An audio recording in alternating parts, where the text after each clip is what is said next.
Hey guys, welcome to Preston Sketchpad. Today I'm going to be going over some gesture elements that I use in all my drawings, so I'll just jump into it. So I'm going to start with the very basic straight-on forward look with a quick simple layout. You can see I did a very stiff, straight, a lot of vertical lines, very simple, very stick figure-y. This gesture you can see I'm using a lot more curves, um, giving that C structure to the spinal line of the drawing, bringing the arm across the drawing to make it more dynamic pose, more structure to it is required. Just start switching the poses up from standing and leaning. This one's going to be jumping or flying pose, maybe. That's what I'm going for. And so you can see the layout. I always start with that the head and the upper body is usually what I go for first, and I throw the spine in to show the direction of the general layout of the character. You can still play with perspective, bringing that arm closer, showing it off, and show the size comparison. One of the most useful parts of drawing gestures would be the fact that overall they help build the complete look, and they're the most crucial first step of any drawing involving anatomy or character design, whether it's human or alien or robot. Because with a gesture, you build the motion and character and flow of your drawing, the energy in your drawing. So you can see here that on top of a gesture, by throwing in some quick rough sizing and anatomy with the gray outline, I've built up more than just a stick drawing. And going over that with some simple black fine detail line, you can actually see the difference in having that layout down. So by putting down that first simple gesture, I actually build up on top of it, and now I have much more than just a couple of straight lines and some scribbles. I have the beginning of a character, the beginning of the build, the design I'm going for. So by putting in the gesture at the beginning, I've actually put down the base layer for the entire drawing and building on top of it. The foundation of any project is very important because it does, one, help you start your project off on the right foot in the right direction, but it also sets the almost tempo of your drawing and where you're going for it. So now that I've got the gesture down and I'm happy with the size and the build and the forms, you can see that I've put some detail on top of the drawing now.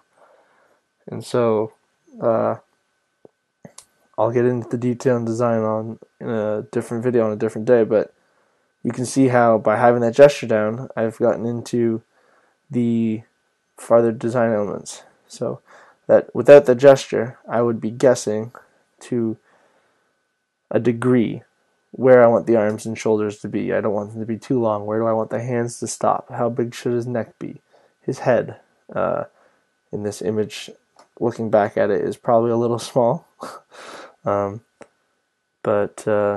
there's no specific rule for how big or small a person's head is supposed to be. Everyone's got a different body shape, so realistically, you can't really draw anatomy wrong. You can draw it so it looks odd. Now, that's not to say people don't look odd in real life. It's just to say that you want your drawing or your character to be appealing. Whether you want them to look strange is that would be a design element. So if I wanted my character to have really lanky arms, I would design that within my gesture. I would have it so his arms are twice as long or his body is smaller, and I would plan for it with my gesture. The gesture is always the first step.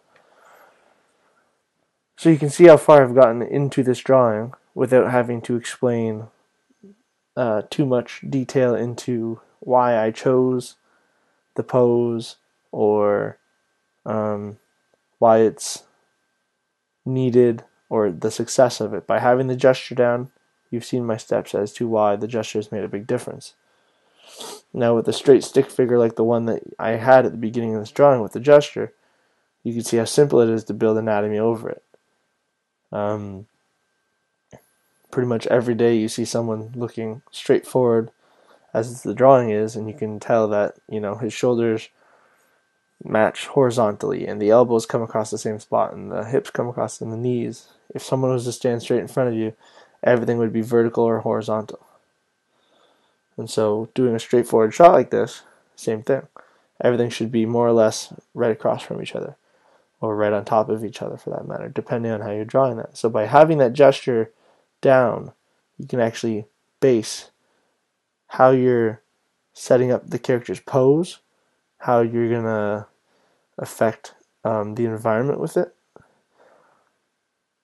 and so many things. So going back, so here's what I mean. Everything should go right on top of this quick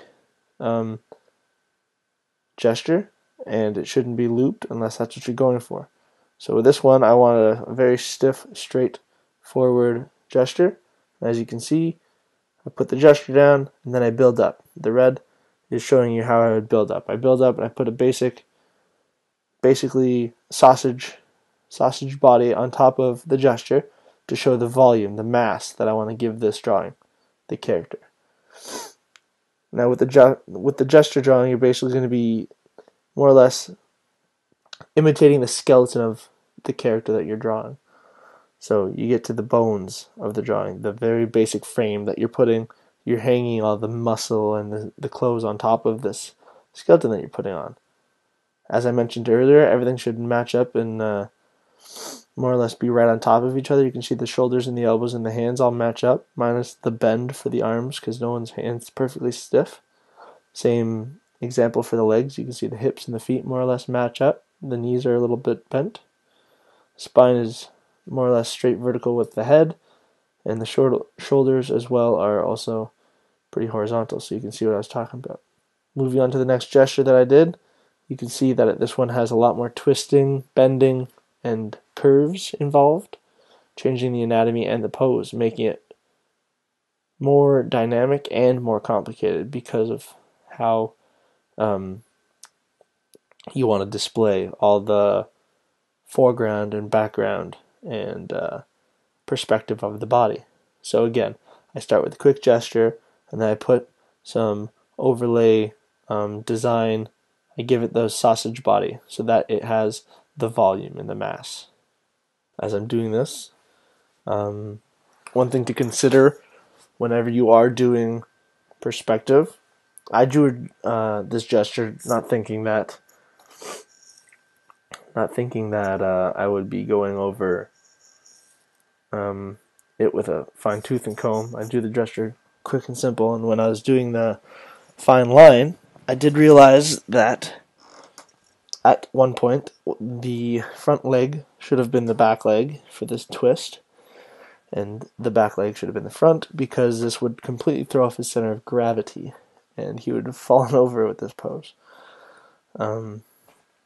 But maybe he's Superman, and he has this amazing core strength.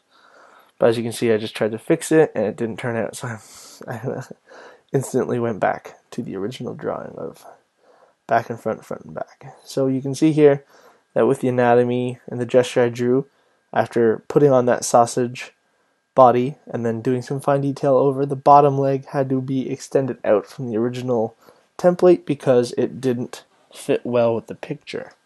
This is another benefit to having gestures, because by doing so, you can see whether that exact pose is going to work for your idea on the page, how it's going to look with the other parts of the drawing. Think of the gesture being equivalent to the mannequin in a clothing store. It is, yes, just a mannequin that doesn't make a difference to you in terms of the value of the clothes, but without the mannequin, you wouldn't see the clothes in the shape and quality that you're used to seeing them, and how you would see them on you or out on the street if people saw you wearing that. Having that display, the mannequin, shows you a preview of what the shirt will look like. By having the gesture, it shows you a preview of your character's layout, the position of his arms, how his body's going to twist, so on and so forth.